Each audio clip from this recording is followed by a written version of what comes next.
10 సంవత్సరాల కాలం పాటు మీరు నమ్మరు, 10 సంవత్సరాల కాలం పాటు విద్యార్థిగా ఉన్నప్పుడు జూన్ జూలై మాసం వచ్చిందంటే ఉద్యమాలే మాకు.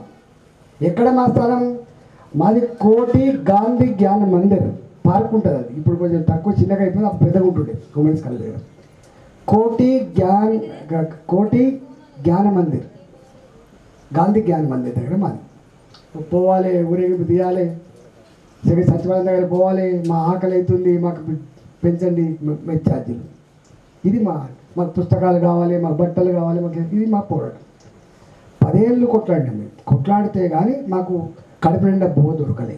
గుర్తుపెట్టుకోండి. అంటే చిన్నప్పుడే మాకు ఆకలి అవుతున్నప్పుడు ఈ ఆకలికి ఇంకోటి దరఖాస్తు చేయలేము.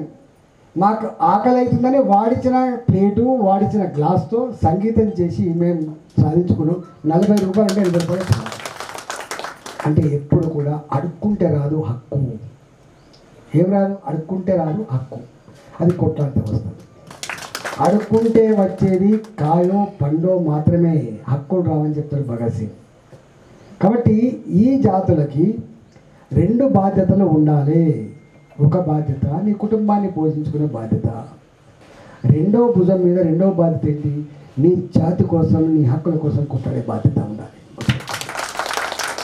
ఇక్కడ ఎంత దారుణం అంటే తను దీన్ని చెప్తే ఉడవదు. ఇప్పుడు కుల సర్టిఫికేట్ రాగానే కొట్లాడతాడు. కుల సర్టిఫికేట్ రాగానే ఏం కొట్లాడతాం? మాది ఎంబీసీలలో ఉండాలని కొట్లాడినాం, మాది డిఎన్టీలో ఉండాలని కొట్లాడతాం. ఇక్కడ రాగానే నేషనల్ వల్ల మాది కూడా ఎంబీసీలో ఉండాలని కొట్లాడతాం, కేటగిరేషన్ కావాలని కొట్లాడతాం. వాస్తవం కూడా.